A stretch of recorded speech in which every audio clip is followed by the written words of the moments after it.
Nima. Right now, Nima, Blackboard.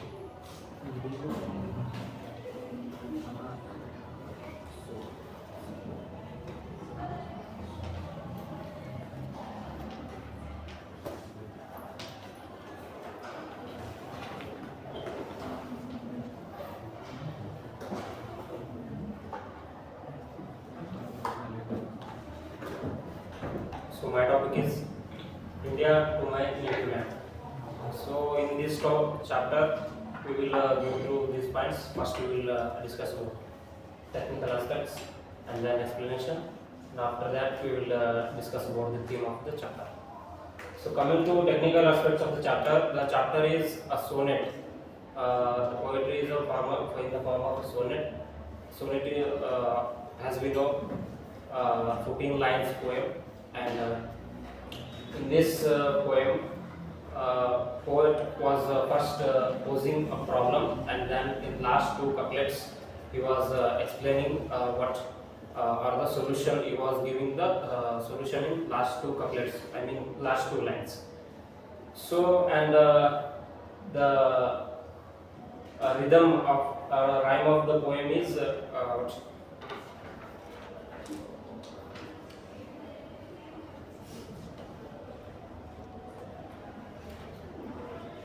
A B A B and A B C C D E D E F F. It means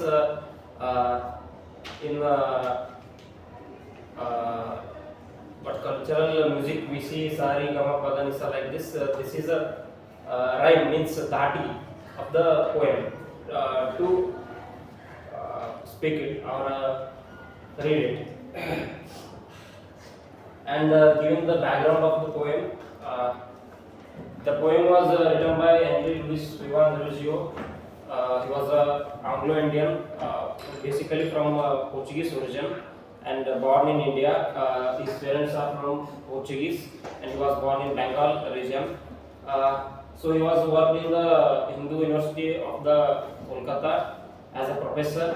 So there he will write this poem in the time of Young Bengal movement. The Young Bengal movement was basically started during the 1820 and 1830s time. So in this movement, a new class of generation was there, like English educated people are there in that region. So new nationalistic thinkings and influenced from the European revolutions and thinkings of the European scholars. By inspiring from there, a new class of people was created in the Bengal region. So in that situation, the poem was written. Basically, in this poem, the poet talks about how the glory of India was downtrodden, and the colonization done by the British, and how can we bring back our glory to our nation by this time. So these were the technical aspects of the poem. And coming to explanation,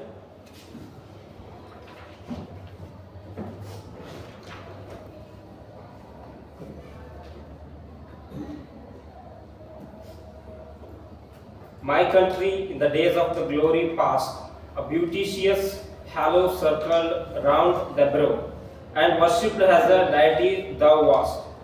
Where is the glory? Where the reverence now? The eagle pinion is chained down at last, and groveling in the lovely dust art thou.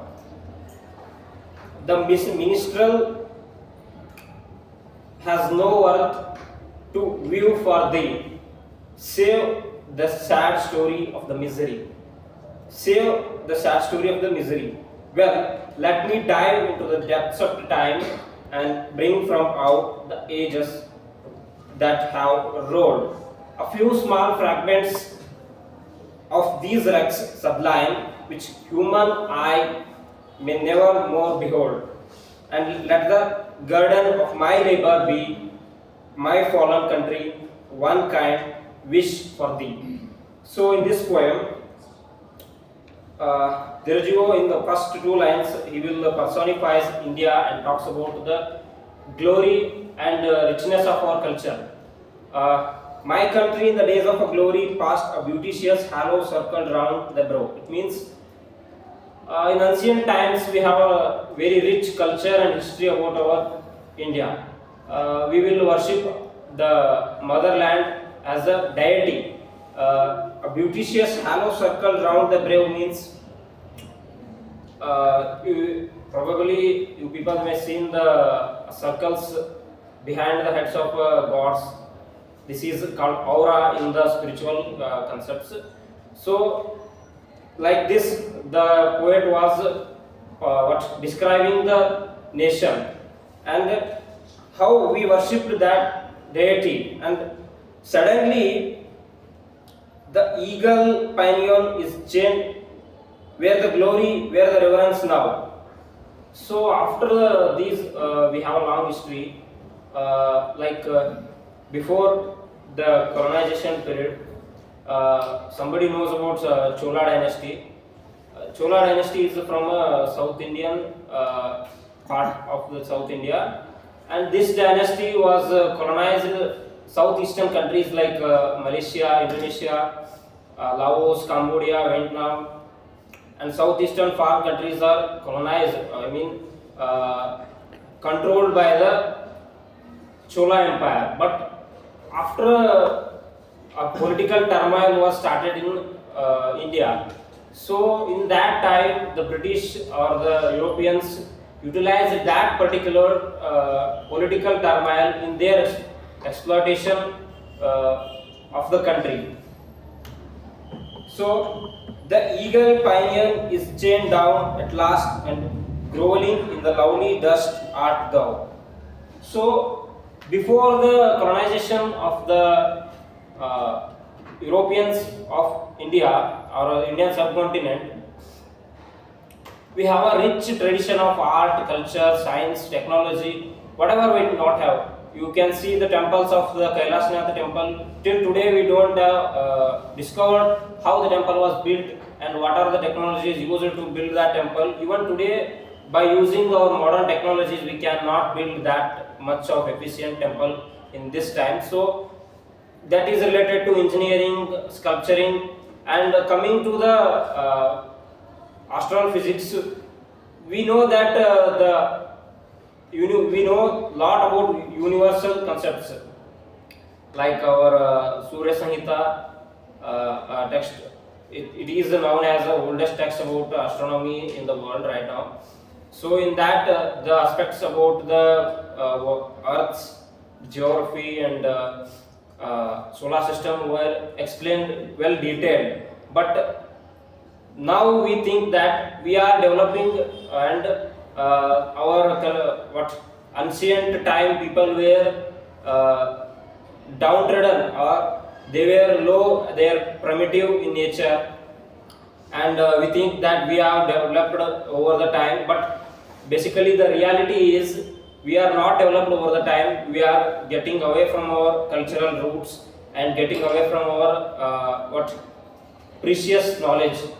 And then the eagle pinion is chained down at last, and groveling in the lovely dust art thou. Means so in the peak time of the cultural aspects of India, we have 99% of the literacy rate in North India and 100% literacy rate in South India. In the time of before colonizing situation, like it is a survey done by the British only, that they were seen that every person in the street was a simple person also know how to read and how to write. In that time, the literacy rate of the London was only 17 to 18%, but our literacy rate is nearly complete. Okay, so they studied our educational system in India. So as we know, many of us know that how the education system works in India. That is this much self-reliant that even anybody don't look off to the educational system.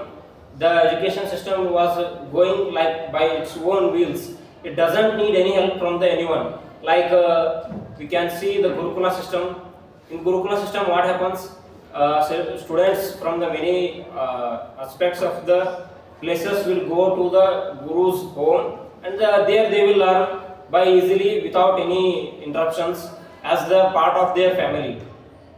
So in this aspect, the family of the teachers is also sustained by the bhiksha taken from the students from the society.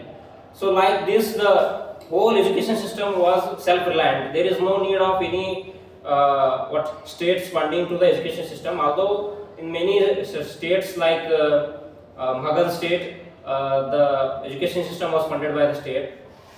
So in the lot of aspects, we are many more richness is there in the country and prosperity is there. When the education is there, the prosperity will obviously comes there. So there is no need of any investments like today we are doing. In these situations, there is no need, and that astonishing situations in India were amazed the British, and they decided to destroy our culture by creating a system what we see the education system today. It is basically created by the British. So it is done and studied by Macaulay, and the Macaulay education system is to make or create the people who are body is only Indian, but brain and opinions and taste is British.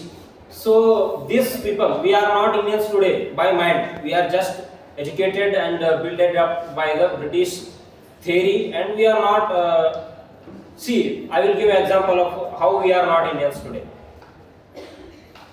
Most of us know about our culture and our cultural wearings, dhoti, panche, but we will hesitate to wear that wearings today because we feel underconfident what other people are think, and how I will go into the classroom wearing this panche, and a lot of my friends will make fun of me. So like that we are thinking. That thinking was basically created by this education system in our psychological aspects. So like this, the cultural and scientific aspects of the India were destroyed systematically by the British from over 300 years. But after getting independence also, we are still now suffering from that situations. Nothing has been changed. The people, the British were left physically, but mentally still we are suffering from the problems were posed in the post-independence India, and now we are also same severe problems are seen in the society, and that the eagle pinion is chained down at last and growling in the lowly dust art thou. This shows how our culture was destroyed and our kings were exploited the political turmoils and interest. In that time in country, we are not thinking about the international national aspects. We don't have that thinkings. So we will just only think our kings are only going to think about their territory and their interest. So they were also become corrupted in that time. So that's why the British were used those corruptions in their aspects to utilize or exploit the country. So these two lines will explain that situations. After the colonization of leftover of the British from India, our GDP share in the world was downtrodden by 27% to 4%, and the literacy rate was downtrodden by 99% to just 14 and 17%. So these were the data which where we can till today see those data in the British parliamentaries websites, and many more resources are there. And the minstrel had no work to view for the save the sad story of the misery. So in these two lines, poet was explaining about what the kind of treat was given by to Indians by the British. Lot of massacres were done by the British in the country. Jallianwala Bagh. So there is one we will recognize and remember that Jallianwala Bagh. But like Jallianwala Bagh, there were hundreds and thousands of massacres were gone by the British in the country in that time. So they were not documented at least. So in that time, the poet was saying that we are only have a sad stories and miserable things to what describe about our country. It means the minstrel has no worth to view for thee. ನಮಗೆ ಇಲ್ಲಿ ಪೋಣಿಸಲು ಯಾವುದೇ ರೀತಿಯ ಮುತ್ತುಗಳು ಅಥವಾ ರತ್ನಗಳು ಇಲ್ಲ. ಇಲ್ಲಿ ಏನು ನಮ್ಮ ಒಂದು ದೇಶದ ಒಂದು ಮಹಾನತೆಯನ್ನು ಉಳಿದಕ್ಕಂತ ಯಾವುದೇ ಒಂದು ಯಾವುದು ಉಳಿದೇ ಇಲ್ಲ ಯಾವುದೋ ಒಂದು ಅಸ್ಪೆಕ್ಟ್ ಅಲ್ಲಿ ಉಳಿದಿರೋ ನಮಗೇನು ಬರೀ ಸ್ಯಾಡ್ನೆಸ್ ಮತ್ತೆ ನೋವು ಮತ್ತೆ ನರಕ ಯಾತನೆ ಮಾತ್ರ ಅಲ್ಲಿ ಉಳಿದಿರೋದು ನಮ್ಮ ಇಲ್ಲಿ ಕವಿಗಳಿಗೆ. ಅವು ಆ ಕಾಲದ ಒಂದು ಕವಿಗಳಿಗೆ ಏನು ಡಿಸ್ಕ್ರೈಬ್ ಮಾಡಲಿಕ್ಕೆ ಕಂಟ್ರಿ ಬಗ್ಗೆ ಡಿಸ್ಕ್ರೈಬ್ ಮಾಡಲಿಕ್ಕೆ ಉಳಿದಿರೋದು ಬರೀ ನೋವು ಒಂದೇ ಅಂತ ಇಲ್ಲಿ ಹೆನ್ರಿ ಲೂಯಿಸ್ ವಿವಾನ್ ದಿರೋಜಿಯೋ ಹೇಳ್ತಾ ಇದ್ದಾರೆ ಈ ಎರಡು ಲೈನಲ್ಲಿ. And well, let me dive into the depths of the time and bring from out the ages that have rolled. So in these two lines, the poet was telling about. So how can we overcome these aspects? By dive into the depths of the time. It means we should go back into our history. We should go back into our cultural aspects and roots.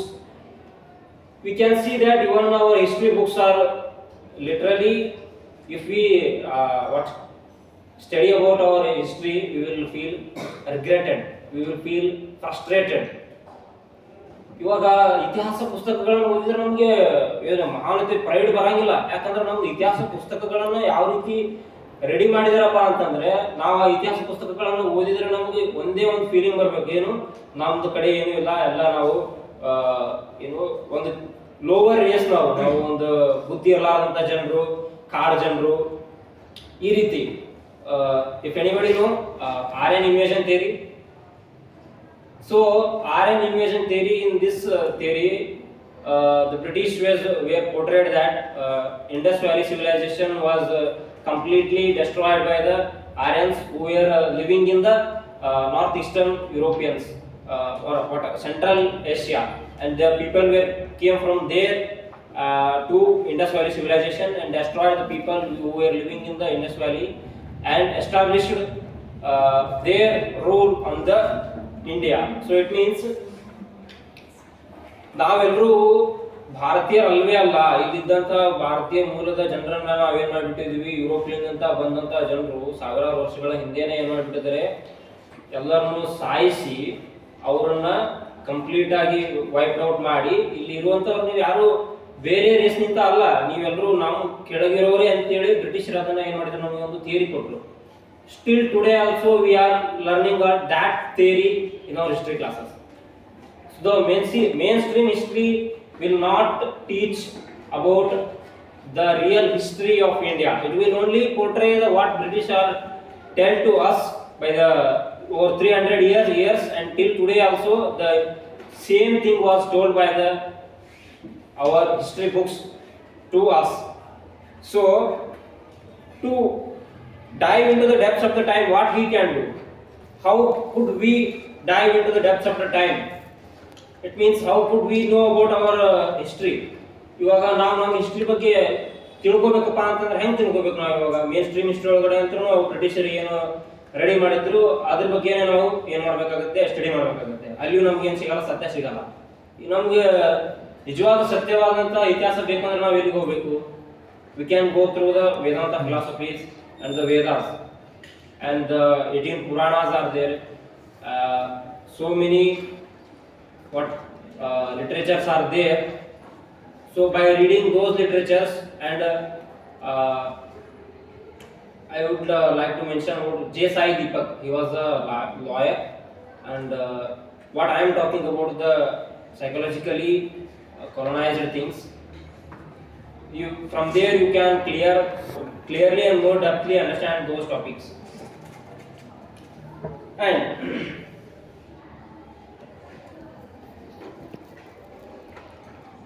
A few small fragments of these wrecks sublime, which human eye may never more behold.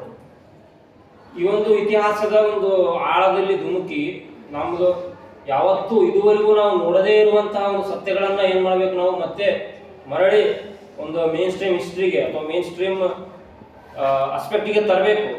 ಯಾಕಂದ್ರೆ ಅಂಟೆಲ್ and ಅನ್ಲಿಸ್ ನಾವು ನಮ್ದು ಒಂದು ಸಂಸ್ಕೃತಿ ಬಗ್ಗೆ ತಿಳ್ಕೊಳ್ಳಿಲ್ಲ ಅಂತಂದ್ರೆ ನಾವು ಮತ್ತೆ ವಾಪಸ್ ಏನ್ ಮಾಡ್ತಾ ಇದೀವಿ, ಬ್ರಿಟಿಷ್ ಏನು ಒಂದು ಏಮ್ ಇಟ್ಕೊಂಡು ಆ ಒಂದು ಎಜುಕೇಶನ್ ಸಿಸ್ಟಮ್ ತಂದ್ರು ಅಥವಾ ಒಂದು ನಮ್ಮನ್ನ ಆಳಿದ್ರು,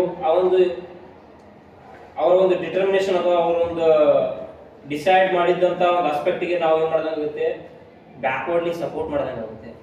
ಆ ಒಂದು ಸಪೋರ್ಟ್ನ ನಾವೇ ಮಾಡಿಬಿಟ್ರೆ ಇವತ್ತು ಅದನ್ನ ಉಳಿಸೋರು ಯಾರು? ನಾವೇ ಭಾರತೀಯರೇ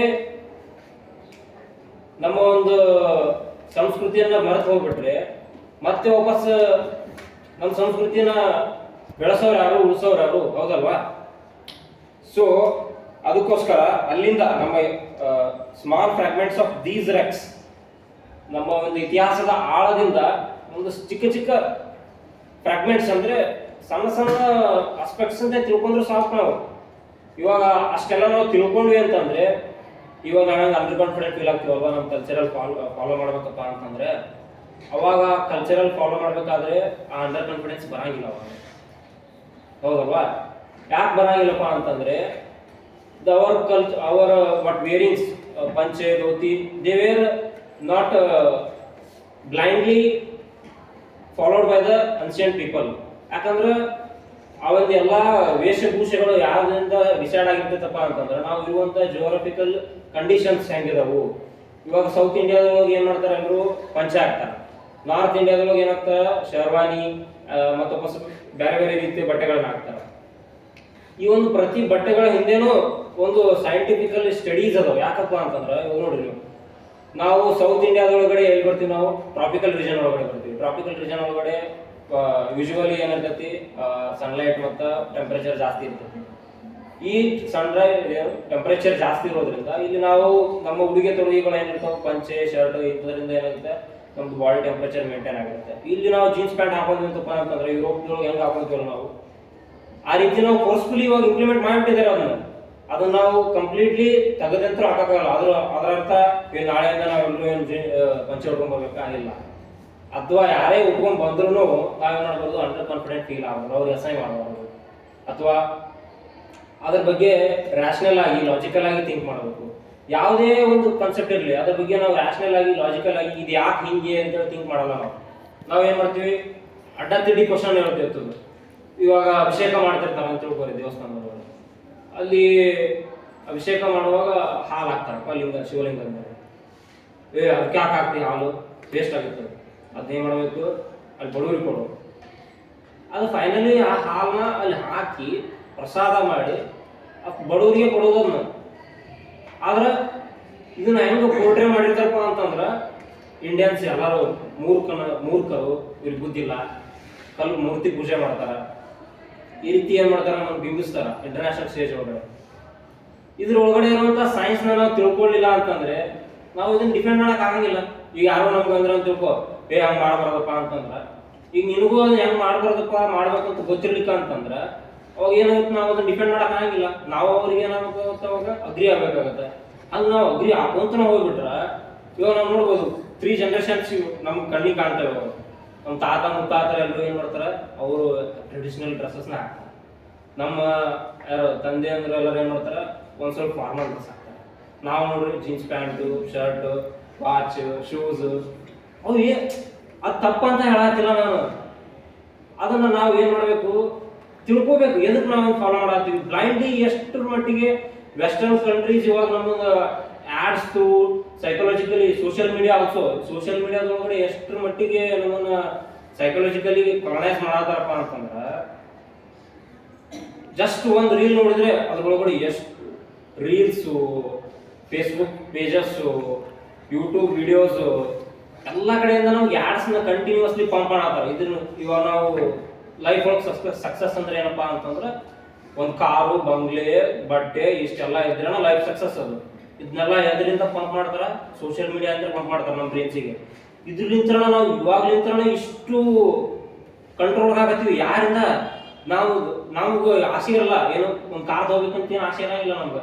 ಲೈಫ್ ಒಳಗೆ ಸಕ್ಸಸ್ ಆಗ್ಬೇಕಂದ್ರೆ ಬರೀ ಕಾರ್ ತಗೊಳ್ಳೋದು ಅಷ್ಟೇ ಅಲ್ಲ. ಬಟ್ ಅದನ್ನು ನಮ್ದು ಸೊಸೈಟಿ ಥ್ರೂ ಏನು ಮಾಡ್ತಾರೆ, ಸಣ್ಣವ್ರು ಇದ್ದಾಗಂತೂ ನಮ್ದು ಮೈಂಡ್ ಒಳಗೆ ಪ್ರೊಪಗೇಟ್ ಮಾಡ್ಕೊಂತ ಬರ್ತಾರೆ, ಕಲಿಸ್ತಾ ಬರ್ತಾರೆ. ಅದನ್ನ ಹೆಂಗಪ್ಪ ಅಂತಂದ್ರೆ, ಇವಾಗ ನೀ ನೌಕರಿ ತಗೊಂಡೆ ಅಂದ್ರೆ ಸಕ್ಸಸ್, ನೀ ನೌಕರಿ ತಗೊಳ್ಳಿಲ್ಲ ಅಂತಂದ್ರೆ ಫುಲ್ಲು ಫೇಲ್ಯೂರ್. ನೀವು ಸೈನ್ಸ್ ತಗೊಂಡ್ರನ ಶಾಣೆ, ನೀನು ಆರ್ಟ್ಸ್ ತಗೊಂಡಪ್ಪ ಅಂತಂದ್ರೆ ಫುಲ್ಲು ಫೇಲ್ಯೂರ್. ನೀನು ಕಾಮರ್ಸ್ ತಗೊಂಡಪ್ಪ ಅಂತಂದ್ರೆ ನೀನು ಸೆಕ್ಯೂರಿಟಿ ಇರಂಗಿಲ್ಲ. ಸೈನ್ಸ್ ತಗೊಂಡ್ರೆ ನೀನು ಒಳ್ಳೆ ಜಾಬ್ ಸಿಗ್ತೈತಿ, ಒಳ್ಳೆ ಲೈಫ್ ಸೆಟ್ಲ್ ಆಗ್ತಿದೆ. ಇಲ್ಲ ಅಂತಂದ್ರೆ ಏನಾಗ್ಬಿಡ್ತೀನಿ, ನೀನು ಕಂಪ್ಲೀಟ್ಲಿ ವೇಸ್ಟ್ ಫೆಲೋ, ನೀನು ಏನೂ ಮಾಡೋಕ್ಕಾಗಲ್ಲ. ಅಷ್ಟು ಅದನ್ನ ಯಾವಾಗ್ಲಿಂದ ಪ್ರೊಪಗೇಟ್ ಮಾಡ್ತಾರೆ. ನಾವೇನೇ ಹುಟ್ಟಿರಂಗಿಲ್ಲ, ಅವಾಗ ಅವ್ನು ಹುಟ್ಟಿದಿಂದ ಮಗು ಹೊಟ್ಟೆ ಒಳಗಿರ್ತದೆ, ಅವಾಗ ಹೇಳ್ಬಿಡ್ತಾರೆ ಏನಂತ, ನನ್ನ ಮಗ ಹುಟ್ಟಿದಪ್ಪ ಅಂತ. ಮಗ ಹುಟ್ಟಿದ್ರೆ ಸೈನ್ಸ್ ಏನು ಮಾಡ್ತೀನಿ, IAS ಮಾಡ್ತೀನಿ ಅವನಿಗೆ. ಮಗಳು ಹುಟ್ಟಿದ್ರೆ ಆಕೆ ಡಾಕ್ಟರ್ ಮಾಡ್ತೀನಿ, ಇಂಜಿನಿಯರ್ ಮಾಡ್ತೀನಿ. ಇಷ್ಟರ ಮಟ್ಟಿಗೆ ಇಲ್ಲಿ ಎಜುಕೇಶನ್ ಓನ್ಲಿ ಕಮರ್ಷಿಯಲೈಸೇಷನ್ ಮಾಡಿಬಿಟ್ಟಿದ್ದಾರೆ. ಇಲ್ಲಿ ಬರೀ ನಮ್ದು ನೌಕರಿ ತಗೊಳ್ಳೋದು, ದುಡ್ಡು ಗಳಿಸೋದು, ತಿನ್ನೋದು ಇಷ್ಟೇ. ಇಲ್ಲಿ ಒಂದು ಮಾರಲ್ ವ್ಯಾಲ್ಯೂಸ್ ಇಲ್ಲ, ಸ್ಪಿರಿಚುವಾಲಿಟಿ ಇಲ್ಲ, ಅದರ್ ಡೈಮೆನ್ಷನ್ಸ್ ಆಫ್ ಲೈಫ್ಸ್ಗೆ ಏನು ಎಕ್ಸ್ಪ್ಲೋರ್ ಮಾಡೋಕೆ ಆಗೋದೇ ಇಲ್ಲ. ನಾವು ಬರೀ ಒಂದು ಪ್ರಾಡಕ್ಟ್ ಆಗಿಬಿಡ್ತೀವಿ ನಾವು, ಇನ್ವೆಸ್ಟ್ ಆ್ಯಂಡ್ ಔಟ್ಪುಟ್ ಇಷ್ಟೇ. So to overcome these things we should educate ourselves. ಇಲ್ಲಿ ನಮ್ಗೆ ಯಾರು ಕೆಲಸ ಆಗಿಲ್ಲ. ಇಲ್ಲಿ ಏನು ಕಳಿಸ್ತಾರಪ್ಪ ಅಂತಂದ್ರೆ ಬರೀ ಇಷ್ಟಷ್ಟು ಏನು ಸಿಲೆಬಸ್ ಇರ್ತದೆ ಅದನ್ನಷ್ಟು ಹೇಳ್ತಾರೆ ಅವರು ಟೀಚರ್ಸ್. ಮತ್ತು ಇವಾಗ ಇಷ್ಟೆಲ್ಲ ನೋಡಿಬಿಟ್ಟಿರ್ತಾರೆ ಹುಡುಗರನ್ನ, ಏನೋ ಹೇಳ್ಬೇಕಪ್ಪ ಅಂತಂದ್ರೆ ಅವ್ರಿಗೆ ಟ್ರೈ ಮಾಡ್ತಿರ್ತಾರೆ. ಅವರು ಹುಡುಗರದ ಮುಖ ನೋಡಿ ಏನಾಗ್ಬಿಡ್ತೈತಿ, ಬ್ಯಾಡಪ್ಪ ಸುಮ್ಮನೆ ಮಕ್ಕಳು ಹೋಗಿಂದ ಏನಾರ ಮಾಡಿದ್ರೆ ಅಂತೇಳಿ ಅನ್ಸಿರ್ತದೆ. ಸೊ ಈ ಲೆವೆಲಿಗೆ ಬಂದ್ಬಿಟ್ಟಿದ್ವಿ ನಾವು ಇವಾಗ. ಇದರಿಂದ ಎಲ್ಲ ಓವರ್ಕಮ್ ಆಗಬೇಕಪ್ಪ ಅಂತಂದ್ರೆ ನಮ್ದು ಕಲ್ಚರಲ್ ಆಸ್ಪೆಕ್ಟ್ಸ್ ಬಗ್ಗೆ ನಾವು ತಿಳ್ಕೊಬೇಕು. ಹೆಂಗೆ ತಿಳ್ಕೊಬೇಕು? ಎಷ್ಟು ಫ್ರೀ ಸೋರ್ಸು, ಎಷ್ಟು ಮೊಬೈಲ್ ನೋಡೋದು, ಇಷ್ಟು ಯೂಟ್ಯೂಬ್ ಚಾನಲ್ಸ್ ಅದ ಹೇಳಿ ನಿಮಗೆ, ಇನ್ಯೂಮರೇಬಲ್, ಅನ್ಲಿಮಿಟೆಡ್ ಅದಾವ ನಾಲೆಜ್ ಸೋರ್ಸ್. ಈ ಎಲ್ಲ ಸೋರ್ಸ್ನಿಂದ ನಾವು ಈಸಿಲಿ ಏನು ಮಾಡ್ಬೋದು, ನಾಲೆಜ್ ತೊಗೋಬೋದು. ನಾಲೆಜ್ ತೊಗೊಂಡ್ರೆ ನಾವೇನಾಗ್ತೀವಿ, ನಮ್ಮನ್ನ ಯಾರು ಏನು ಮಾಡೋಕ್ಕಾಗಲ್ಲ, ಇಲ್ಲಿ ಅಲಗಡ್ಸಕ್ಕೆ. ಐ ಮೀನ್ ಮೆಂಟಲಿ ಸ್ಟ್ರಾಂಗ್ ಆಗ್ತೀವಿ ನಾವು. ಅವಾಗ ಯಾವಾಗ ಒಂದು ದೇಶದ ಜನಸಂಖ್ಯೆ ಅಥವಾ ಒಂದು ದೇಶದ ಡೆಮೋಗ್ರಾಫಿಕ್ ಡಿವಿಡೆಂಡ್ ಮೆಂಟಲಿ ಸ್ಟ್ರಾಂಗ್ ಆಗ್ತದಲ್ಲ, ಅವಾಗ ಆ ದೇಶನೂ ಸ್ಟ್ರಾಂಗ್ ಆಗ್ತದೆ. ಯಾಕಂದ್ರೆ ವಿ ಆರ್ ದ ಪೀಪಲ್. ಈಗ ನಾವೇ ಜನ ಮುಂದೆ ವಾಪಸ್ ಏನಾಗ್ತೀವಿ, ಈಗ ಡೆವಲಪಿಂಗ್ ಕಂಟ್ರಿಯಿಂದ ಡೆವಲಪ್ಡ್ ಕಂಟ್ರಿ ಟ್ರಾನ್ಸಿಷನ್ ಪೀರಿಯಡ್ ಏನು 25 years ಐತಲ್ಲ ಇವಾಗ, 2023 or 22 to 2047 or 45. So in these 25 years, we were the people who were going to build up our country. ನಾವ ಏನ್ ಮಾಡತ್ತೀವಿ ಇವಾಗ, ನಮ್ಮ ದೇಶ ಕಟ್ಟೋರೇ ನಾವಲ್ಲ. ಇವು ನಾವೇ ಹೋಪ್ಲೆಸ್ ಆಗಿ ಅಥವಾ ಏನು ನಮ್ದು ಸಂಸ್ಕೃತಿ ಬಗ್ಗೆ ಗೊತ್ತಿರಲಾರ್ದೇನೆ ಹೋಗ್ಬಿಟ್ವು ಅಂತಂದ್ರೆ ಹೋಲ್ ಅಷ್ಟೆಲ್ಲ ನಮ್ದು ಹಿಂದಿನ ಜನರೇಷನ್ ಅವ್ರು ಮಾಡಿದಂಥ ಶ್ರಮ ಏನಾಗ್ಬಿಡ್ತೈತಿ, ಒಳಗೊಳಗೆ ಹುಂಚನ್ ತೊಗೊಂಡ್ ಆಗ್ಬಿಡ್ತೈತೆ. ಇವಾಗ ಇಷ್ಟೆಲ್ಲ ಸೈನ್ಸ್ದು ಏನು ಮಾಡಿದ್ದಾರೆ, ರಿಸರ್ಚ್ ಮಾಡಿದರೆ, ಎಲ್ಲ ಮಾಡಿದ್ದಾರೆ. ಇವಾಗಿಲ್ಲಪ್ಪ, ನೀ ಏನು ಅನ್ಕೊಂತಿದ್ದಿ, ಇದನ್ನೆಲ್ಲ ಬಿಟ್ಬಿಡು, ಇದೇನು ಬೇಕಾಗಿಲ್ಲ, ಸುಮ್ಮ ಅದನ್ನೆಲ್ಲ ಕಲಿತು ಒಂದಿಷ್ಟು ಬಾಗಾಟ್ ಹಾಕಿ ಮಾರ್ಕ್ಸ್ ತೊಗೊಂಡು ಒಂದು ಸಣ್ಣ ಯಾವ್ದು ಜಾಬ್ ಸಿಕ್ಕ ಸಾಕು, ಇಷ್ಟೇ ಆಗ್ಬಿಟ್ಟು ಅಷ್ಟೆಲ್ಲ ಕಷ್ಟಪಟ್ಟು ಎಷ್ಟೋ ವರ್ಷಗಳು ತಮ್ಮ ಜೀವನನೇ ಡೆಡಿಕೇಟ್ ಮಾಡಿದಂಥ ಒಂದು ವ್ಯಾಲ್ಯೂನೇ ಎಲ್ಲ ಹಂಗಾಗ್ಬಿಡ್ತಲ್ಲ ಅಂತ. ಸೊ ಬರೀ ನಾವು ಇಲ್ಲಿ ನೌಕರಿ ತೊಗೊಳೋದು ಅಷ್ಟೇ ಜೀವನ ಅಲ್ಲ, ಅಷ್ಟನ್ನು ತೊಗೋತೀವಿ. ಯಾಕಂದ್ರೆ ಇಷ್ಟೆಲ್ಲ ನೀವು ಒಂದ್ಸಲ ಇಷ್ಟೆಲ್ಲ ಓದಿದ್ರೆ ಅಂತ ತಿಳ್ಕೊಳ್ಳಿ, ನಮ್ದು ಕಲ್ಚರ್ ಬಗ್ಗೆ, ನಮ್ದು ಎನ್ವಿರಾನ್ಮೆಂಟ್ ಬಗ್ಗೆ, ಎಲ್ಲರ ಬಗ್ಗೆನೂ ನಾಲೆಜ್ ಕಲೆಕ್ಟ್ ಮಾಡಿಕೊಂಡು ನಿಮ್ದು ಪೋರ್ಷನ್ದು ನಾಲೆಜ್ ತೊಗೊಂಡ್ರೆ ಅಂತಂದ್ರೆ ಮೆಂಟಲಿ ಸ್ಟ್ರಾಂಗ್ ಆಗ್ತೀವಿ ನಾವು. ಈ ಮೆಂಟಲ್ ಸ್ಟ್ರಾಂಗ್ನೆಸ್ ಮತ್ತು ವಾಪಸ್ ಐಡೆಂಟಿಟಿ ಮ್ಯಾಟರ್ ಆಗಿರ್ತೈತಿ. ಇವಾಗ ಎಲ್ಲ ತೊಗೊಂಡ್ವಿ, ನೌಕರಿ ತೊಗೊಂಡ್ವಿ, ಎಲ್ಲ ಮಾಡಿದ್ವಿ. ಇವಾಗ ಒಂದು ಸ್ಟೇಜಿಗೆ ಬಂದ್ವಿ ಲೈಫ್ ಒಳಗೆ. ಇವಾಗ ಒಂದು ಎಲ್ಲ ಎಕನಾಮಿಕಲಿ ಸ್ಟ್ರಾಂಗ್ ಆಗಬೇಕು. ಇವಾಗ ಒನ್ ಟೈಮಿಗೆ ಒಂದು ಏನಾಗುತ್ತೆ ಗೊತ್ತು, ನಿಮ್ದು ಐಡೆಂಟಿಟಿನೇ ಉಳಿಯಂಗಿಲ್ಲ. ಯಾರಪ್ಪ ನೀ ಅಂತಂದ್ರೆ ನಿಮ್ದು ಹೆಸರು ಉಳಿದಿರುತ್ತೆ. ಹೆಸರು ಉಳಿದ್ರೆ ಬರೀ ಹೆಸರು ಅಷ್ಟೇ, ನಿಮ್ದು ಕಲ್ಚರಲ್ ಬ್ಯಾಕ್ಗ್ರೌಂಡ್ ಇಲ್ಲ, ಏನೂ ಇಲ್ಲ. ಅವಾಗ ಖಾಲಿ ಅನ್ಸುತ್ತಲ್ಲ, ಒಂದು ಟೈಮಿಗೆ ಅನ್ಸುತ್ತೆ ಅದು. ಯಾಕಂದ್ರೆ ಇವಾಗ ನಮ್ದು ನೀಡ್ಸ್ ಏನು, ಮೇನ್ ನೀಡ್ಸ್ ಎಕನಾಮಿಕಲ್ ನೀಡ್ಸ್ ಅದೆಲ್ಲ ಕಂಪ್ಲೀಟ್ ಆದ್ಮೇಲೆ ಮತ್ತೆ ಥಿಂಕ್ ಮಾಡಕ್ಕೆ ಚಲೋ ಮಾಡುತ್ತೆ ಮೈಂಡ್. ಏನು ಬೇಕು ಅಂತ ಹೇಳಿ ಕಂಟಿನ್ಯೂಸ್ಲಿ ಸಾಯ ತನಕನೂ ಮೈಂಡಿಗೆ ಸ್ಯಾಟಿಸ್ಫೈ ಮಾಡೋಕ್ಕಂತೂ ಆಗಲ್ಲ. ಸ್ಯಾಟಿಸ್ಫೈ ಮಾಡ್ಬೇಕಂದ್ರೆ ಅದಕ್ಕೂ ಬೇರೆ ವೇ ಇದಾವ ನಮ್ದು ವೇದಿಕ್ ಸಿಸ್ಟಮ್ ಒಳಗಡೆ. ಅವಾಗ ಏನಾಗುತ್ತೆ, ಒಂದು ಖಾಲಿ ಫೀಲಿಂಗ್ ಆಗಕ್ಕೆ ಸ್ಟಾರ್ಟ್ ಆಗುತ್ತೆ ಒಳಗಡೆ. ಆ ಫೀಲಿಂಗ್ನ ಎಷ್ಟು ರಿಗ್ರೆಟ್ನೆಸ್ ಫೀಲ್ ಆಗುತ್ತೆ ಅಂದ್ರೆ ಅವಾಗ ಯೋಚನೆ ಮಾಡಕ್ಕೆ ಸೆಟ್ಟಕ್ಕಾಗಲ್ಲ. ಸೊ ಅವಾಗ ಅದು ಆಗ್ಲಿಕ್ಕೆ ಬಾರ್ದು ಅಂದ್ರೆ ಇವಾಗ ನಾವೇನು ಮಾಡಬೇಕು, ಮೆಂಟಲಿ ಸ್ಟ್ರಾಂಗ್ ಆಗಬೇಕು, ನಮ್ಮ ನಾಲೆಜ್ ಬಗ್ಗೆ ತಿಳ್ಕೊಬೇಕು, ನಮ್ಮ ಕಲ್ಚರ್ ಬಗ್ಗೆ ಸ್ಟಡಿ ಮಾಡಬೇಕು, ರಿಸರ್ಚ್ ಮಾಡಬೇಕು. ಇದು ಬರೀ ಮಾರ್ಕ್ಸು, ಇದ್ರ ಬಗ್ಗೆ ಟೆಕ್ನಿಕಲ್ ಆಸ್ಪೆಕ್ಟ್ಸ್ ಬರೀ ಇದು ಅಷ್ಟೇ ಅಲ್ಲ. ಇದು ಎಮೋಷನಲಿ, ಮೆಂಟಲಿ ನಾವು ಒಂದು ನೇಷನ್ನ ಕಳ್ಕೊಳತ್ತೀವಿ. ಇವಾಗ ದೇಶ ಅಂತಂದ್ರೆ ಬರೀ ಒಂದು ಟೆರಿಟರಿ, ಒಂದು ಲ್ಯಾಂಡು, ಬರೀ ಮಾರ್ಕ್ಸ್ ಇಷ್ಟೇ ಅಲ್ಲ. ನೇಷನ್ ಅಂತಂದ್ರೆ ಎಮೋಷನ್ಸ್, ನೇಷನ್ ಅಂತಂದ್ರೆ ನಾಲೆಜ್, ನೇಷನ್ ಅಂತಂದ್ರೆ ಕಲ್ಚರ್. ಇದನ್ನೆಲ್ಲ ನಾವು ಬಿಟ್ಟು ಬರೀ ಎಕನಾಮಿಕಲ್ ಆಸ್ಪೆಕ್ಟ್ ನಿಂತು ಬಿಟ್ಟಿವಪ್ಪ ಅಂತಂದ್ರೆ ಅಪ್ಕಮಿಂಗ್ 2-3 ಜನರೇಷನ್ಸ್ ಒಳಗಡೆ ನಮ್ಗೆ ಎಂಟೈರ್ ಕಲ್ಚರ್ ಡೆಮಾಲಿಷ್ ಆಗಿ ಹೋಗ್ಬಿಟ್ಟಿರ್ತೈತಿ. ಸೊ ಭಾರತ ಅಂದ್ರೆ ಯಾರು? ಇವ ನಾವ. ಮುಂದೆ ನಮ್ಮ ಜನರೇಷನ್, ಮುಂದೆ ಬರುವಂತ ಜನರೇಷನ್ ಹೇಳ್ಕೊಳಕ್ ಏನು ಹೋಗ್ತದೆ ನಮ್ಮ ಕಡೆ? ಏನು ಹೌದಲ್ವಾ? ಅದಕ್ಕೆ ಸಂಸ್ಕೃತಿಯನ್ನ ಇಲ್ಲಿ ಏನ್ ಮಾಡ್ಬೇಕು, ನಾವು ಗೌರವಿಸ್ಬೇಕು. ಅದ್ರ ಬಗ್ಗೆ ಸ್ಟಡಿ ಮಾಡಲ್ಲ. ನಿಮ್ಗೆ ಏನೋ ಡೌಟ್ಸ್ ಇದ್ವು ಅಂತ ತಿಳ್ಕೊರಿ. ಇವಾಗ ಅದ್ರ ಬಗ್ಗೆ ಸ್ಟಡಿ ಮಾಡ್ರಿ, ಜಸ್ಟ್ ಟೈಪ್ ಮಾಡ್ರಿ ಯೂಟ್ಯೂಬ್ ಒಳಗಡೆ. ಎಷ್ಟು ರಿಸರ್ಚ್ ವೆಲ್ ಮ್ಯಾನರ್ಡ್ ವಿಡಿಯೋ ಸಿಗ್ತಾವ ಗೊತ್ತಿಲ್ಲ. ಪ್ರವೀಣ್ ಮೋಹನ್ ಅಂತೇಳಿ ಒಂದು ಯೂಟ್ಯೂಬ್ ಚಾನಲ್ ಇದೆ. ಅದ್ರೊಳಗಡೆ ಅವ್ರು ಏನ್ ಮಾಡ್ತಾರಪ್ಪ ಅಂತಂದ್ರೆ ಆಸ್ ಅ ಹಾಬಿಯಾಗಿ ಏನ್ ಡೆವಲಪ್ ಮಾಡಿದ್ರೆ ಅವರು, ನಮ್ದು ಎಲ್ಲ ಪುರಾತನವಾದ ಮಂದಿರಗಳದಾವಲ್ಲ ಅದ್ರ ಬಗ್ಗೆ ಏನ್ ಮಾಡ್ತಾರೆ, ಅವರು ರಿಸರ್ಚ್ ಮಾಡ್ತಾರೆ.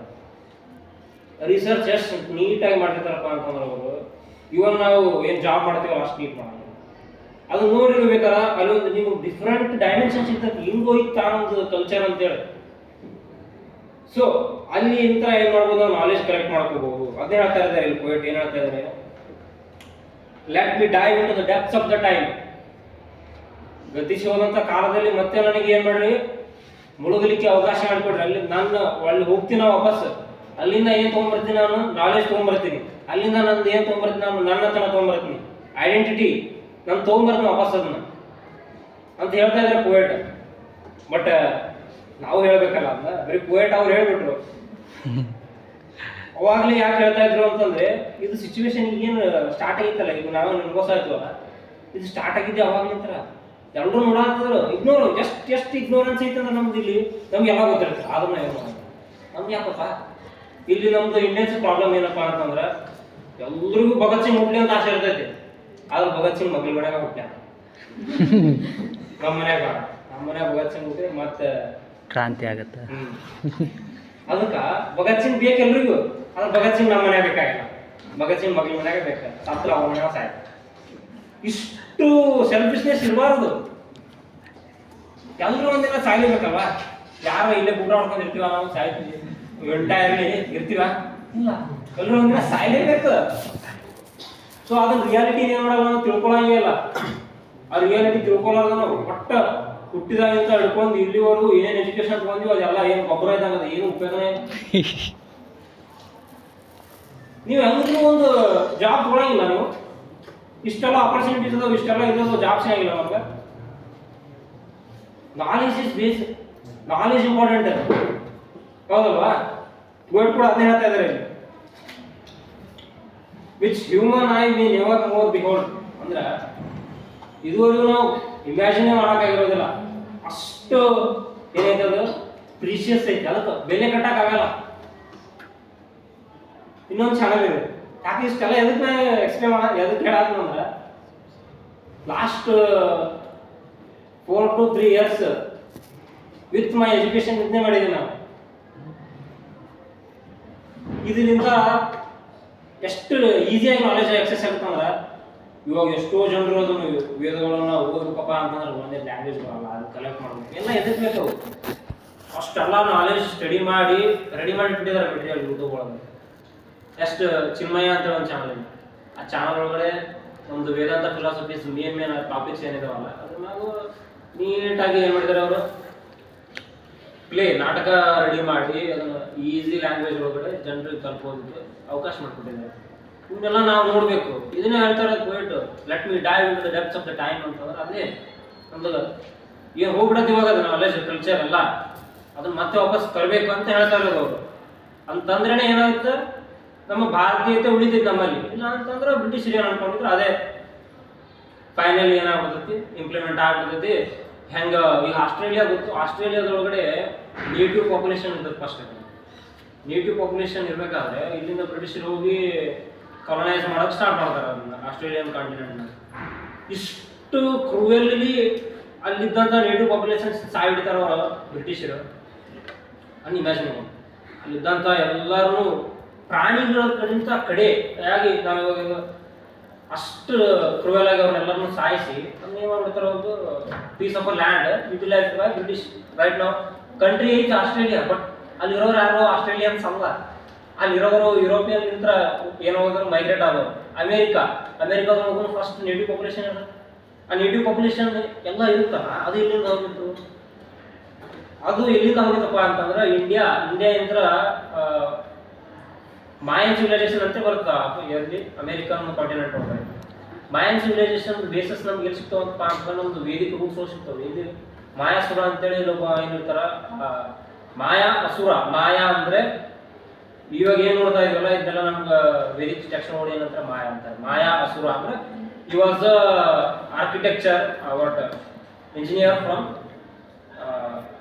what Asuras.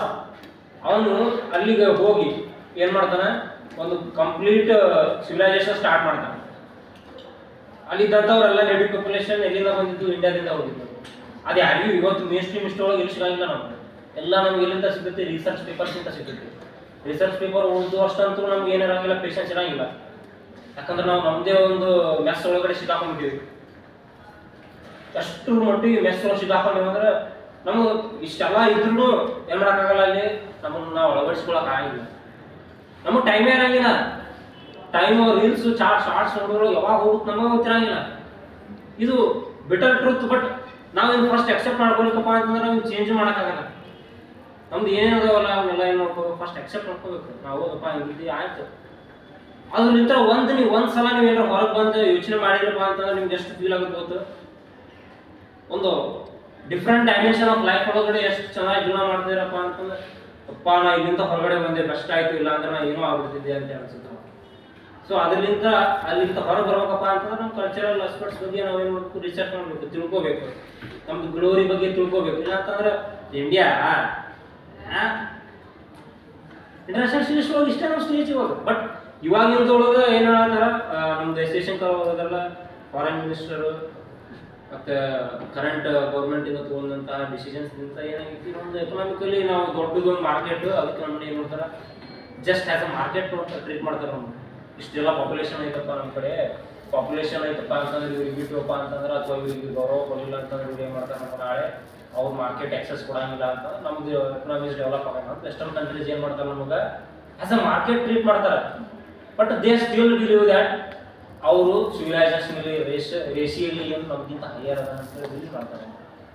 ಸೊ ಈ ಬಿಲೀವ್ನೆಸ್ ನಮ್ಗೆ ಬರಂಗಿಲ್ಲ, ನಾವು ಇದ್ರ ಬಗ್ಗೆ ತಿಳ್ಕ ಮಾಡಂಗಿಲ್ಲ. ರೇಸ್ ಅಂದ್ರೆ ಗೊತ್ತಿರಂಗಿಲ್ಲ ಅಷ್ಟೇನಂತ.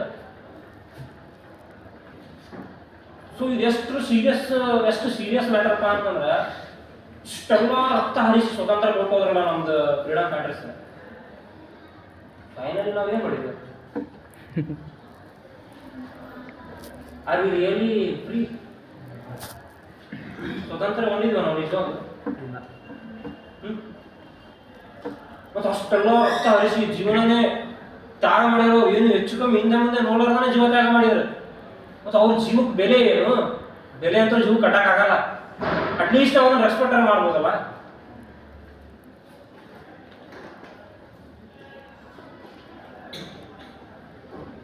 ಇನ್ನು ಕೆಲವೊಂದಿಷ್ಟು ಜನರಿಗೆ ಮೈಂಡ್ ಆಪರೇಷನ್ ಆಗ್ತದೆ, ಹೆಂಗೆ ರೆಸ್ಪೆಕ್ಟ್ ಮಾಡ್ಬೇಕು ಇನ್ನೊಂದು ಏನೇ ಹೆಂಗೇನು ಫೋಟೋ ಕೊಳ ಹಾಕೊಂಡ್ರೆ ಅವ್ರ ಫೋಟೋ ಕೊಳ ಹಾಕೊಂಡು ಹೇಳೋದಕ್ಕಾಗಿಲ್ಲ.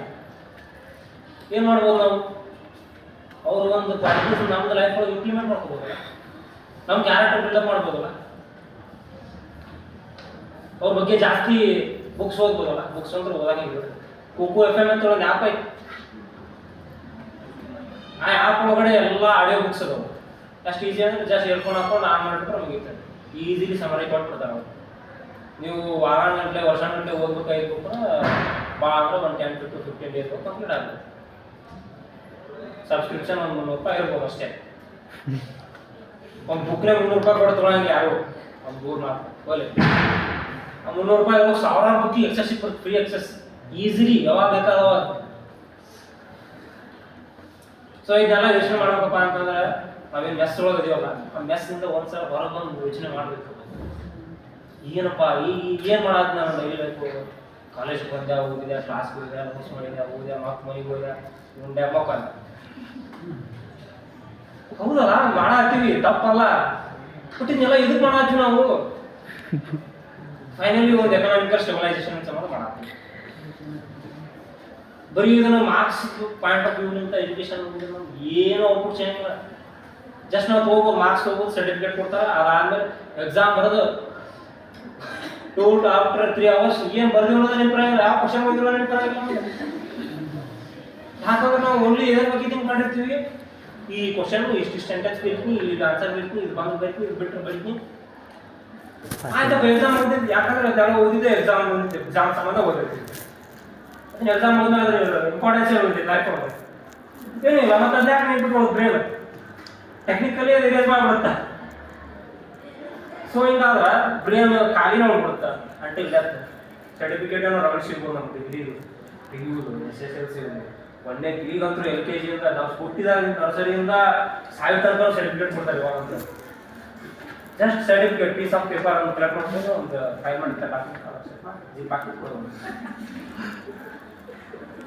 ಸೊ ಇಷ್ಟು ಆದ್ರೆ ಲೈಫ್ ಇಂಪಾರ್ಟೆನ್ಸ್ ಏನು ನಮಗೆ ಪ್ರಾಣಿಗಳಿಗೆ ಡಿಫ್ರೆನ್ಸ್ ಆಗಲ್ಲ ಅವರು ಅದು ಓದ್ತಿರ್ತೀವಿ ನಾವು ಓದ್ತಿರ್ತೀವಿ ಅದ್ರದ್ದು ಎಕ್ಸಿಸ್ಟೆನ್ಸ್ ಇರುತ್ತೆ ನಮ್ದು ಎಕ್ಸಿಸ್ಟೆನ್ಸ್ ಅಂತ ಇರುತ್ತೆ ನಾವು ಅದರ ಜೊತೆ ಬಿಹೇವ್ ಮಾಡಿದಪ್ಪ ಅಂತಂದ್ರೆ ಹ್ಯೂಮನ್ಸ್ ಆಗಿ ಯೂಸ್ ಏನು ಹೌದಲ್ಲ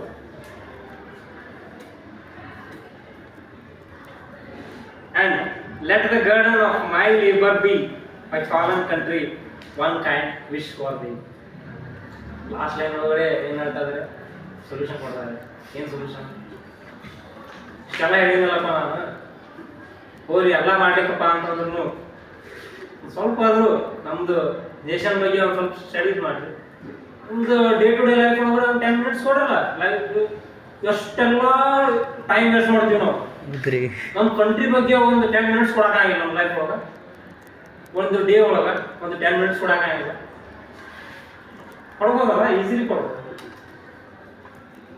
ಒಬ್ಬರಂತೂ ಯೋಚನೆ ಮಾಡ್ತಿರ್ತಾರೆ ಉಪ್ಪ ನಾ ಇಲ್ಲ ಎಷ್ಟೆಲ್ಲ ಇದು ಮಾಡತ್ತೀನಿ 12 minutes ಅಂತ ತೆಗಿಲ್ಲ ಅಂತ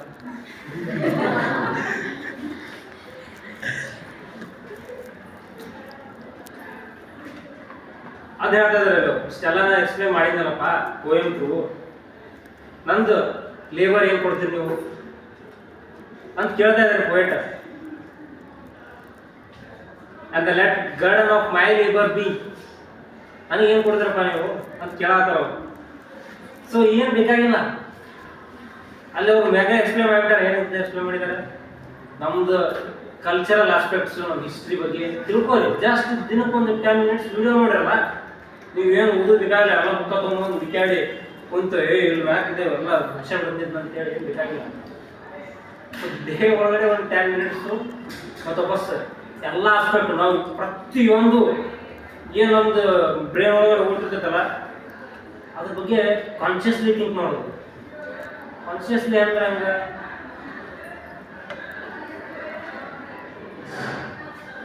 ಇವಾಗ ಮೀಟ್ ತಿಂತೀವಿ ಅಂತ ಇಡ್ಬಾರ್ದು ನಾನ್ ವೆಜ್ ತಿಂತೀವಿ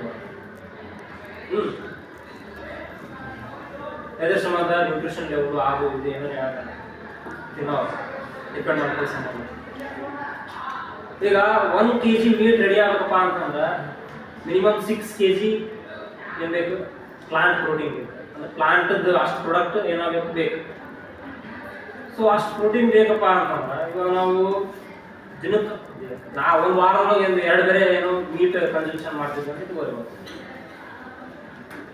1 time ಕನ್ಸಂಪ್ಷನ್ ಮಾಡ್ತಿರ್ತೀವಿ 1 kg ಅಂತ ಇಟ್ಕೋಬೇಕು ಆ 1 kg ನಾವು ಅದೇ ವೆಜಿಟೇರಿಯನ್ ಪ್ರಾಡಕ್ಟ್ ಕನ್ಸ್ಯೂಮ್ ಮಾಡಿದ್ವಪ್ಪ ಅಂತಂದ್ರೆ 6 kg ವೆಜಿಟೇರಿಯನ್ ಪ್ರಾಡಕ್ಟ್ ಐತೆ ಇಲ್ಲ 1 kg ಮೀಟ್ ಬಂದು ನಾವು ಏನು ಮಾಡ್ಬೋದು 1 kg ವೆಜಿಟೇರಿಯನ್ ಪ್ರಾಡಕ್ಟ್ ಮಾಡಿದ್ವಪ್ಪ ಅಂದ್ರೆ 6 ವೀಕಿಗೆ ಏನಾಗುತ್ತೆ ನಮ್ಗೆ 6 ವೀಕ್ ಒಳಗೆ 1 day ಮೀಟ್ ತಿನ್ನುವಂಥ ಟೈಮಿಗೆ ಏನಾಗುತ್ತೆ ನಮ್ದು ವೆಜಿಟೇರಿಯನ್ ಪ್ರಾಡಕ್ಟ್ ಡೈರೆಕ್ಟ್ಲಿ ಕನ್ಸ್ಯೂಮ್ ಮಾಡ್ತೀವಿ ನಾವು ಇದರಿಂದ ಎನ್ವಿರಾನ್ಮೆಂಟ್ಗೆ ಹೆಂಗೆ ಎಫೆಕ್ಟ್ ಆಗುತ್ತೆ ಹೇಳ್ಬೇಕು ಅಷ್ಟು ಮೆಟೀರಿಯಲ್ ರೆಡಿಯಾಗಿ ನಿಮ್ಗೆ ಬರೀ 1 kg ಅಥವಾ ಹೊತ್ತಿನ ಊಟ ಕಂಪ್ಲೀಟ್ ಮಾಡೋಕೆ ಏನು ಬೇಕು ನಿಮ್ಗೆ 6 kg ಪ್ಲಾಂಟ್ ನ್ಯೂಟ್ರಿಷನ್ ಬೇಕಾದ್ರೆ ಪ್ಲಾಂಟ್ ನ್ಯೂಟ್ರಿಷನ್ ಅಂತ ಪ್ರೊಡಕ್ಷನ್ ಅಂತೂ ಕಾಣೋದಿಲ್ಲ ನಮಗೆ ಹಂಗೆ ಪ್ಲಾಂಟ್ ನ್ಯೂಟ್ರಿಷನ್ ರೆಡಿ ಮಾಡ್ತಾರೆ ಅಂತ ಅದೊಂಥರ ಸಾಯಿಲ್ ಒಂದು ಏನು ಮಾಡ್ತೀವಿ ಫ್ಯಾಕ್ಟ್ರಿ ಮಾಡಿಬಿಟ್ಟಿವಿ ಈಗ ಅಂತ ಫರ್ಟಿಲೈಸರ್ ತಗೊಳ್ಳೋದು ಅದು ಸುಳಿದು ಅಲ್ಲಿಂದ ಏನಾದ್ರು ಮೆಟೀರಿಯಲ್ಸ್ ತೊಗೊಳ್ಳೋದು ಮಾರ್ಕೆಟ್ ಮಾಡೋದು ಮತ್ತೆ ನೆಕ್ಸ್ಟ್ ಇಯರ್ ಮತ್ತೆ ಫರ್ಟಿಲೈಸರ್ ಹಾಕೋದು ಪೆಸ್ಟಿಸೈಡ್ ಹಾಕೋದು ಕಂಟಿನ್ಯೂಸ್ಲಿ ಅದೇ ಮಾಡ್ಬಿಟ್ಟು ಇವಾಗ ಒಂದು ಕಮರ್ಷಿಯಲ್ ಫ್ಯಾಕ್ಟ್ರಿ ಮಾಡಿಬಿಟ್ಟಿವಿ ಅದು ರೈತರದ್ದು ತಪ್ಪಲ್ಲ ಯಾಕಂದ್ರೆ ಈಗ ನಾವು ನೋಡಿ ನಮ್ಮದು ಎಷ್ಟು ಜನ ತಪ್ಪ ಇವಾಗ ಬಿತ್ತದಂಗೆ ಏನು ಗೊತ್ತೇ ಇರಲ್ಲ ನಮ್ಗೆ ಯಾಕಂದ್ರೆ ನಾವು ಮೋಸ್ಟ್ ಆಫ್ ದ ಟೈಮ್ ನಮ್ಮ ಸುಗ್ಗಿ ಕಾಲೆಲ್ಲ ಇರ್ತದಲ್ಲ ಸುಗ್ಗಿ ಟೈಮ್ ಒಳಗೆ ಎಲ್ಲರೂ ನಾವು ಬಿಸಿ ಇರ್ತೀವಿ ಎಕ್ಸಾಮ್ ರಿಸರ್ಚ್ ಒಳಗಡೆ ಸ್ಟಡೀಸ್ ಒಳಗಡೆ ಬಿಸಿ ಇರ್ತೀವಿ ಅಷ್ಟು ಬಿಸಿ ಇರ್ತೀವಿ ಅಂದ್ರೆ ನಾವು ಇಲ್ಲಪ್ಪ ಯಾಕ ನಮ್ದು ಎಕ್ಸಾಮ್ ಅದು ನಾವು ಬರೋಕ್ಕಾಗಲ್ಲ ಅಂತ ಹೇಳ್ಬಿಡ್ತೀವಿ ನಮ್ಮ ಮನ್ಯಾಗ ಯಾರೋ ಫೋನ್ ಮಾಡಿ ಕರೆದಿರ್ತಾರೆ ಆಲ್ಮೋಸ್ಟ್ ಯಾರು ಕರೆಯಂಗಿಲ್ಲ ಇಲ್ಲ ಒಬ್ರು ಕರೆದಿದ್ರು ಹೇಳ್ಬಿಡ್ತೀವಿ ಸೊ ಇದೊಂಥರ ಮ್ಯಾಕ್ರೋ ಲೆವೆಲ್ ಫಾಲ್ಸ್ ಇವೆಲ್ಲ ಗೌರ್ಮೆಂಟ್ಲಿಂತನೇ ಏನು ಮಾಡಬೇಕು ಅನ್ನೋದು ಚೇಂಜ್ ಮಾಡಬೇಕು ಹೆಂಗೆ ಚೇಂಜ್ ಮಾಡ್ಬೋದು ನಮ್ದು ಇವಾಗ ಬೇಸಿಗೆ ರಜೆ ಕೊಡ್ತಾರೆ ನಮ್ಗೆ ಬೇಸಿಗೆ ರಜೆ ಏನು ಕೊಡ್ಬೇಕಪ್ಪ ನಮ್ಗೆ ಬೇಸಿಗೆ ರಜೆ ಕೊಡೋದು ಎಲ್ಲಿದ್ದು ಪ್ರಾಕ್ಟೀಸ್ ಯುರೋಪ್ನ್ಯಾಗ ಯಾಕಂದ್ರೆ ಅವರು ಬೇರೆ ಟೈಮ್ ಒಳಗಡೆ ಹೊರಗೆ ಬಂದ್ರೆ ಆಡ್ಬಾರ್ದು ಶಟದ ಹೋಗ್ತಿರ ಅವರು ಯಾಕಂದ್ರೆ ಅಷ್ಟು ಏನದು ಟೆಂಪ್ರೇಚರ್ ಡೌನ್ ಟುಡಲ್ ಇರ್ತಾವೆ ಅವ್ರದ್ದು ಕ್ಲೈಮೇಟಲ್ ಕಂಡೀಷನ್ ಯಾವಾಗ ಚಲೋ ಇರ್ತದೆ ಬೇಸಿಗೆ ಟೈಮ್ ಒಳಗೆ ಕ್ಲೈಮೇಟಲ್ ಕಂಡೀಷನ್ ಏನಿರ್ತದೆ ಪ್ಲೀಸೆಂಟ್ ಇರ್ತದೆ ಆ ಟೈಮ್ ಒಳಗಡೆ ಅವ್ರು ಏನು ಮಾಡೋದು ರಜೆ ಕೊಡ್ತಾರೆ ಯಾಕಪ್ಪ ಅಂತಂದ್ರೆ ಆ ಕ್ಲೈಮೇಟ್ನ ಎಂಜಾಯ್ ಮಾಡ್ಸೋದು ಅದನ್ನು ನಾವು ಇವತ್ತಿಗಾದರೂ ಒಂದು ಬಗ್ಗೆ ತಿಂಕ ಮಾಡ್ಬಾರ್ದು ಎಷ್ಟು ಮಟ್ಟಿಗೆ ಇಂಪ್ಲಿಮೆಂಟ್ ಮಾಡ್ತೀವಿ ನೋಡ್ರಿ ರಜೆ ಬೇಸಿಗೆ ಒಳಗೆ ಕೊಡ್ತಾರೆ ನಾವು ಅದಕ್ಕೆ ಏನು ಹಿಂದಿಲ್ಲ ಮುಂದಿಲ್ಲ ಏನೂ ಇಲ್ಲ ಅದ್ರ ಬಗ್ಗೆ ಅದನ್ನು ರಜೆ ಕೊಡ್ಬೋದಿತ್ತು